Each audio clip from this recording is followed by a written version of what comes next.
Okay, so this topic is super important to our overall success in sticking to our nutrition and our meal plans for the next 30 days.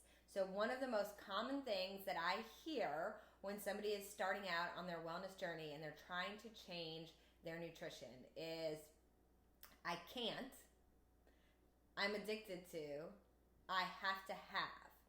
And these phrases have probably run through your head in association with certain foods, whether it is just desserts. I hear it about ice cream.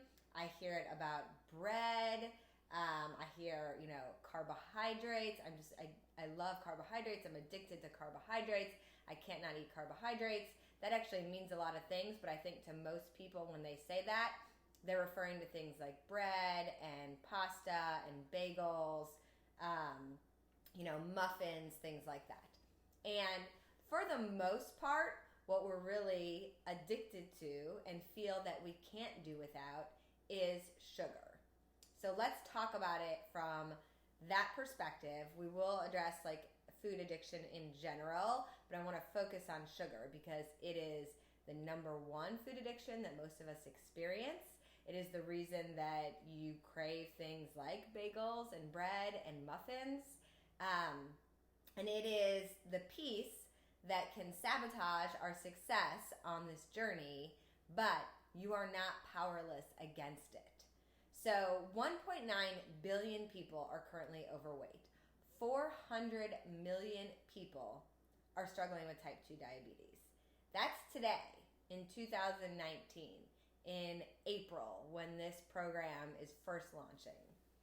In 10 years, the most conservative estimates say that by 2025, so actually less than 10 years, we will be looking at 1 in 10 people living with type 2 diabetes.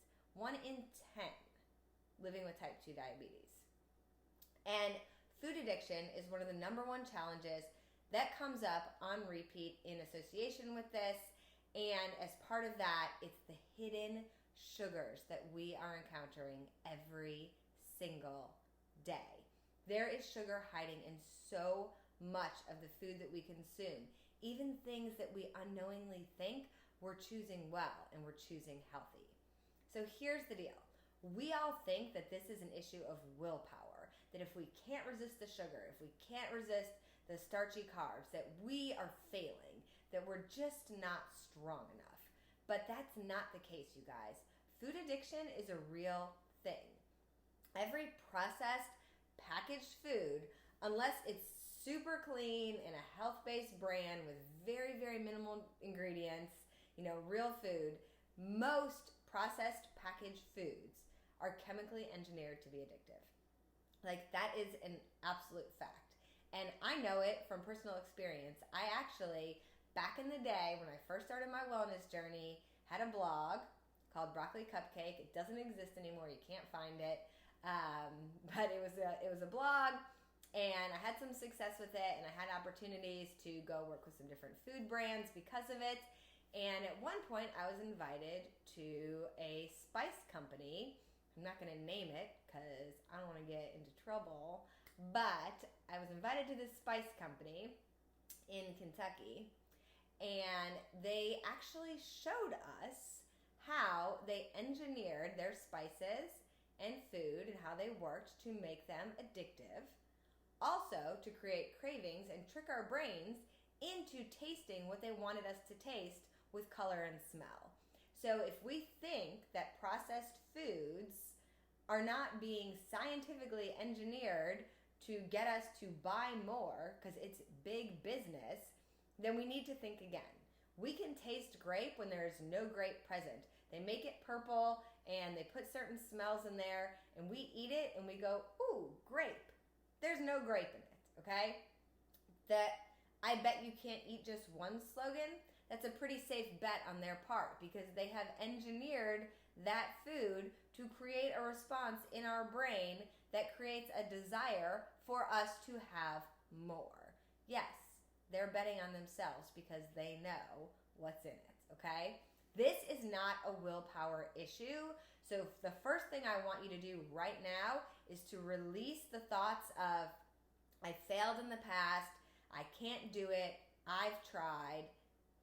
This is a new day, this is a new group, this is a new program, and we are going to release all of that and own the fact that some of that addiction is not on us. It is on the foods we're eating.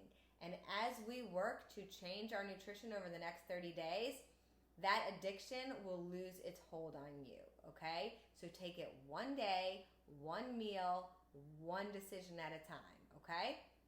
This is not a willpower issue. Like I said earlier, 70% of Americans are overweight, 40% of our kids are already obese. Our diets are so heavily dependent on processed foods, and processed foods are freaking addictive, you guys. It's just a fact. The addiction grows stronger over the years. So the longer we've been consuming processed foods, the stronger those addictions are. The more we become accustomed to it, and then we need more of those foods to get the same reaction. So the reason you see our nutrition plans being so clean and we're using whole, real foods, I'm giving you guys easy recipes, easy snack ideas, easy meal ideas, and I didn't give you 7 different breakfasts, 7 different lunches, and 7 different dinners, okay? I gave you a meal plan that's the same thing for 3 days, and then the same thing for 3 to 4 days, and then maybe you have some leftovers or you're going out a little bit, okay? Because we want to simplify it so that you will do it and you will follow it, okay? I want to make it easy. If you're cooking like a million different meals every day and all these different recipes, you have to buy all these different groceries, you're going to get overwhelmed. So we are simplifying it 3 days at a time, 3 days at a time, okay? That is going to be a recipe for success. And we are not going to depend on packaged processed foods because those are addictive and we are crushing our addictions. We are saying goodbye to them. They are no longer going to have a stronghold on us. We are going to choose what our bodies need and what our bodies crave. You can change your taste buds and you can change your cravings, and it's going to happen in the next 30 days for you. We don't binge eat fruits and vegetables for a reason. We can absolutely love something. You can think watermelon or strawberries are one of the most delicious foods out there. But when your stomach is full, you stop eating it. You're not like, I gotta have just one more strawberry. You know, you're not addicted to it. You can actually listen to your body's signals when you're eating foods that are designed in nature for our bodies to eat. Those foods and the nutrients in them are actually information for our cells, information for our bodies, and they're telling us when we're full, and they're giving us the accurate, proper signals versus processed foods, which have been chemically altered to signal us to want more, and that signal is going to override our stomach telling us that we're full, okay? So we've lost the ability from highly processed diets to actually listen to our bodies and to know our signals and to know when we're done, to know when we're hungry, to know when we're full. Processed foods are designed to elicit a dopamine response in most cases. That's designed to make us feel good. It's why emotional eating is becoming more and more of a problem. These processed foods give us that good mood boost. We tie the food to an emotion, and so the next time we want a certain emotion, we are trained to go back to that food. So we keep turning to the same processed foods over and over and over again that are creating these, first of all, inflammatory responses in our body because they're loaded with sugar and chemicals. And second, they're reinforcing the addiction. So we are trained through our taste buds and our brains from years of eating packaged foods, from years of overeating sugar, to reach for processed foods and sweet foods that will elicit the response that we want. Sugar is the most addictive and most used by processed food companies. That's why so many of us say, I just can't quit sugar. And here's something that's so interesting, you guys. So, the average person is consuming around 20 teaspoons of sugar a day. Now, Doctors and science tell us that our bodies are designed to handle 6 to 7 teaspoons of sugar a day. And we wonder why we have massive inflammation in our guts and massive inflammation throughout the rest of our bodies, massive inflammation in our brain, creating mood swings and anxiety and depression and brain fog and food addictions. We are having more than double the amount of sugar that our bodies were designed to process. So we have to start learning to read food labels. But first, what we're going to do in the next 30 days is we're going to get rid of food labels as much as possible. We're going to eat whole, real foods so that we don't have to overthink this. It's going to naturally lower our sugar intake. It's going to naturally lower our inflammation levels. It's going to naturally lower our food and sugar addiction, and it's going to help to start to change our taste buds and put our brains back in connection with our bellies and our bodies and help us learn our signals of what we really need and what we really want. And then when we start to add back in a little bit of convenience food, we are going to have the information that we need to read labels so that we don't undo all that good work that we've already done. So I want you guys to know that when you're reading food labels, you will generally see sugar listed out in grams, not teaspoons. So like I said, we shouldn't be having more than 6 to 7 teaspoons maximum. Maximum. That's like our max. Really, we want to have less per day. And 1 teaspoon is the same as 4 grams of sugar. So when you start reading food labels, when you're looking at the things in your pantry, the packaged things in your fridge, when you're grocery shopping, think about those teaspoons, no more than 6, and 4 grams of sugar is one of your teaspoons for the day, okay? So, let's get back to the mindset of, I just can't quit sugar. I'm addicted to it. Okay, the first thing we have to do is change our mindset. If you find yourself saying this, I want you to do something so simple, okay? All you have to do, every time you think those words to yourself, I need sugar, I have to have sugar, I can't quit sugar. It starts with awareness. Stop, recognize what you just said, take a deep cleansing breath in through your nose, out your mouth, rephrase the statement. It's not I just can't quit sugar. I can quit sugar, okay? I need sugar. I don't need sugar, okay? It's that simple to start with. I know it sounds woo-woo and hooey. Just trust me and try it for the next 30 days. When those thoughts come into your mind, I want you to just stop, recognize that you thought it, recognize that negative thought pattern, and replace it with a positive one, okay? So, step 2, awareness of how much sugar we're taking in. I worked in marketing for 10 years, you guys. I have a journalism degree, and I used it to work in public relations and marketing for a long time. I know how this works. There are catchphrases, yogurts that say things like light, and that triggers our brain to think healthy. Flip that yogurt around and look at how much sugar's in it. 8, 9, 16, 18, 20 grams, okay? Light doesn't mean low sugar. Light doesn't mean healthy.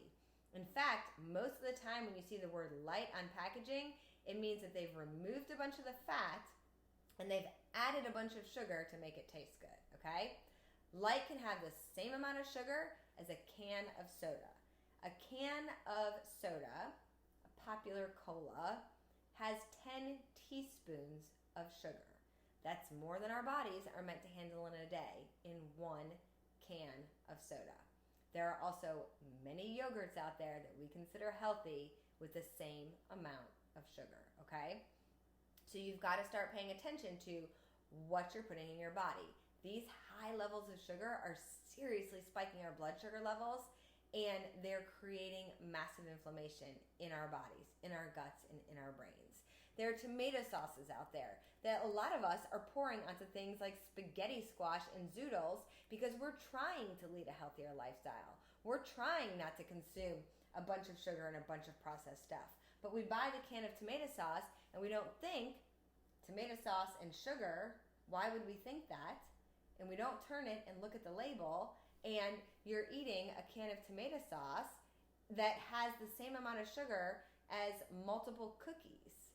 So you think you're having a healthy meal and you're really getting the same level of sugar as your dessert. So we have to start reading labels. Sugar consumption is up to 152 pounds of sugar a year per person, you guys. That's more than a lot of us weigh. We're literally eating our body weight in sugar a year. That's up from 40 pounds in 1980, okay? And that is due to the increase in processed foods and the chemical engineering of our foods. In my lifespan, the amount of sugar a person consumes has increased by over 100 pounds. And it's because of how the sugar is hidden in our packaged foods, okay? So that's why for the next 30 days, again, I want you to remember this when you're looking at your meal plans, when you're prepping your food, when you're choosing what you're gonna eat, that we are not eating packaged foods. We are eating real whole foods because we are cutting this food addiction line now. It stops here, okay? Think about this. Sugar spikes inflammation in your body. Inflammation is the enemy of good health. We talked about this in yesterday's video, okay? It's also the enemy of gut health. It's the enemy of brain health. Inflammation is the root of disease, and sugar is one of the number one contributors to high levels of inflammation in the body. 1 teaspoon of sugar decreases the effectiveness of our immune system by 40%, you guys. So our bodies are meant to handle 6 to 7 teaspoons a day. So, if we're having 20, which is what the average person is having, think about the impact that's having on our immune system overall. That means we're sick more, we're more prone to bacteria and viruses, that's hours lost of fun, that's hours lost of joy, that's hours lost of work, that's hours lost of sleep, that's hours lost of family time for a teaspoon of sugar.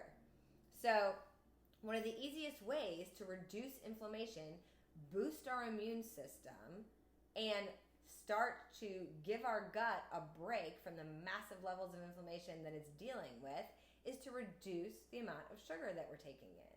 It's the easiest way to do that. And then the easiest way to reduce the amount of sugar that we're taking in is to replace processed foods with whole foods. Like literally that simple. Yes, there's some sugar in real whole foods. It's natural sugar. It's being processed in general with the fibers of, like, for example, our fruits. That slows down that blood sugar spike.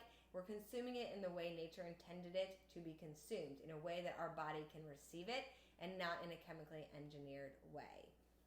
So let's talk about that with the fruit for a second, because one of the things that I see so many people doing is eliminating food groups when they're trying to get healthy.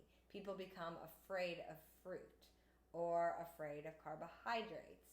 We don't want to eliminate whole food groups of whole real foods.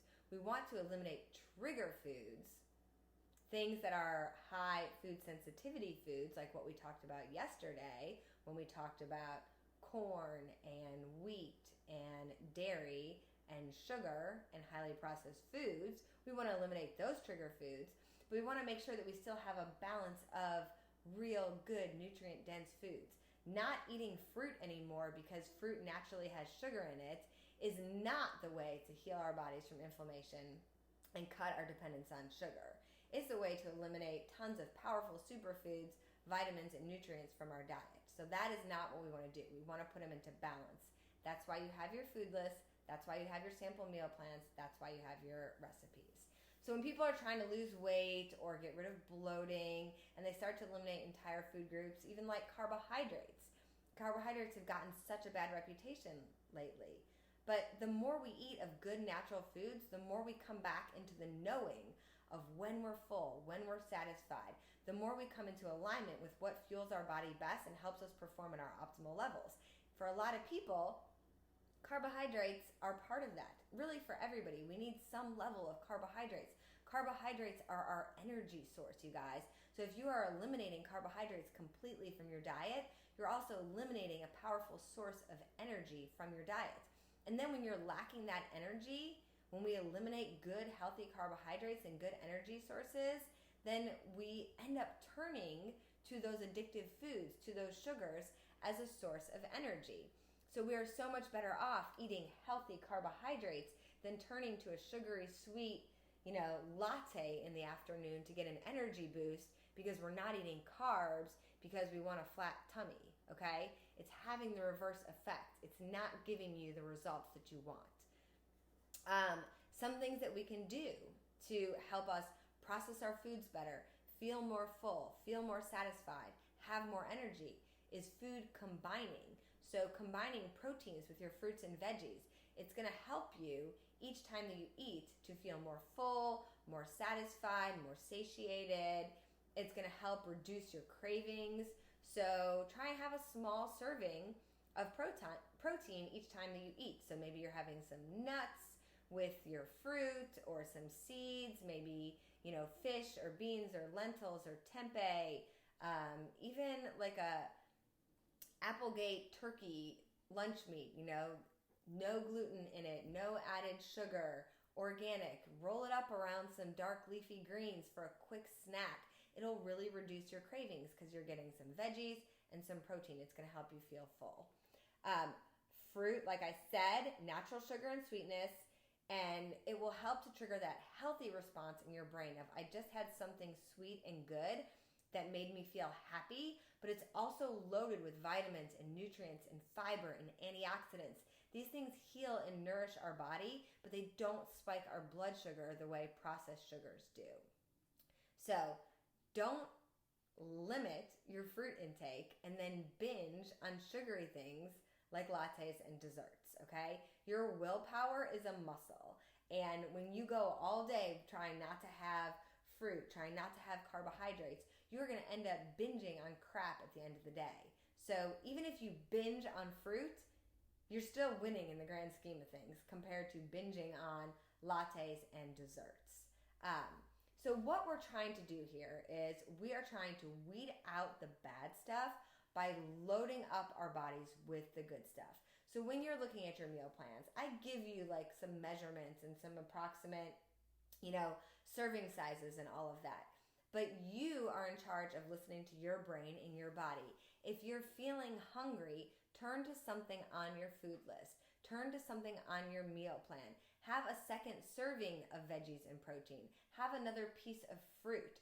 Have something that is a healthy choice that's going to put good things into your body, minimize that blood sugar spike, and help you to continue to break the food addiction to processed foods. Okay? So you're so much better off binging on something healthy from your nutrition plan. I don't even like to use that word, but it's a word that we all associate with like that end of the day when you've tried so hard and your willpower gives out and then you just are starving and you eat everything in sight. Well, if your fridge is full of healthy whole foods, there's only so much damage that you can do. So stick to your meal plans. We are weeding out the bad stuff. We are crowding out the bad stuff by loading in on the good stuff. And that's what's going to break these unhealthy food addictions and food cravings. So speaking of cravings, let's just touch on that for a minute before I wrap it up for us today. So most cravings are our body's way of telling us that we are in need of something. Frequently, it's an emotional need or a dopamine response that we might be looking for. So cravings generally, like sugar cravings, frequently are an emotional need or an energy need. Carbohydrate cravings, generally that's like an emotional, it's needing something soothing and comforting. It's the response that they trigger in the brain. Our brains are confused about what we need because of how we've trained them since childhood with our processed food intake. So sugar craving could actually be a craving for hydration, for water. Frequently when you want something sweet, go ahead and start with a glass of water. It could also be a craving for energy. So if you're craving energy, that doesn't necessarily have to come from food. That could be a signal to you that you really need to start working on your sleep. Maybe you go outside and soak up a little sunshine for 5 minutes. Take a walk around the block. Do some deep breathing exercises. Lay down for 5 or 10 minutes and set an alarm on your phone. That 5 or 10 minutes of just total relaxation can actually give you a huge energy boost that will last much longer into the day than the spike you're going to get from sugar that's going to bring you crashing back down, okay? So, a caffeine injection, same thing. Like that rest, a meditation, taking a quick walk, getting some fresh air is going to give you a much more steady burst of energy than what you're going to get from a afternoon, 2 or 3 p.m. cup of coffee. So start to think about other ways that you can try to meet your needs for energy, and start working on your sleep, which we are going to work on together as part of our stress management in week 3. I want you to start to look at what happened right before you had your craving, especially sugar cravings. Did something stressful happen? Or how did you sleep the night before? What is your current stress level like right now? What is your body asking you for? We want to learn to tune into our body so that we can respond properly in a way that is healing and sustainable long term. Constantly turning to sugar is not healing, and it's not sustainable long term. It's shutting down our bodies. It's creating disease in an environment that breeds disease in our bodies. So over the next 30 days, we'll be working to identify your personal triggers. I'll be sharing lots of ways that you can address your body's needs in a healthy way, whether it's managing stress, improving sleep, rebalancing your nutrition, connecting to your purpose and your passion in life. That can help with these cravings. It seems far-fetched, you guys, but it's really not. When you are living out your joy, suddenly those cravings for comfort foods aren't so strong or aren't so prevalent. We're going to find your unique needs, and we're going to develop a unique plan for success for you. In the meantime, here are some of my tips for beating your sugar cravings. First of all, Tsao teas, T-A-Z-O. They're hard to find in the store, but you can definitely find them on Amazon. I have a link in the resource section in your guide. So they have dessert teas. They have butterscotch blondies. They have lemon loaf. I think they have like a snickerdoodle one and a couple others. These teas taste sweet, but they don't have sugar in them. And they're very, a cup of tea. It's warm, it's comforting, it tastes and smells like dessert. This can be a great thing to add to the end of the day if you are a person who's used to having dessert at the end of the day, if you find yourself having strong sugar cravings. Also, you can make really clean desserts. I've got some recipes in the recipe guide for you guys. I'll be posting more in the Facebook group. You can ask questions and share your recipes with each other. But there are a lot of super clean desserts that are completely free of any added sugars or processed sugars. We're using things like dates and honey, a little bit of pure maple syrup. As long as it's in small amounts, we're not going to be going over that 6 to 7 teaspoons a day. And we can have a nice clean dessert. Feels like a treat, but doesn't spike our blood sugar and contribute to that processed sugar addiction. Things like dark chocolate. Keep a bar of 80%, or, maybe if you're just getting used to dark chocolate, if you're more of a milk chocolate eater, start at 70, but your goal is to be like 75% or higher dark chocolate. You can't eat more than 1 or 2 small squares of it because it's loaded with antioxidants. It's a powerful flavor, and that is a great way to satisfy a sugar craving or a craving for something sweet, but also to give your body something that actually has health value and is loaded with antioxidants. Redefine sweet treat in your mind. So, like, when we think of dessert, we want something, really like indulgent, maybe sweet tasting. You think about like cupcakes or pastries, we want like fluffy, we want these certain textures. There are ways that we can get these from real whole foods that are not actually desserts. So one of my favorite things to have, especially like on the weekends when I'm more prone to wanting like a sweet treat for a breakfast or something like that, or if I have like a big workout ahead of me, I love to bake off a purple sweet potato. Something about the color of it and the flavor of it to me is sweeter. I cut it in half. I put some unsweetened sun butter or almond butter on top, which is really creamy, almost kind of like that frosting type texture. Then I top that with frozen wild blueberries. Wild blueberries, you guys, are one of nature's most powerful superfoods. Of like all the foods out there, it has the absolute highest level of antioxidants. Wild blueberries are so amazingly healing and good for your body. And I try to eat them multiple times a week. They're easiest to find frozen, and I actually put them on the sweet potato frozen because I like that kind of combination of the hot and the cold and the soft and fluffy and the creamy and the crunchy. And then I might sprinkle it with unsweetened coconut flakes or cinnamon or nutmeg. You guys, it's so indulgent. It tastes decadent. It feels like a cupcake in your mouth, and it's delicious.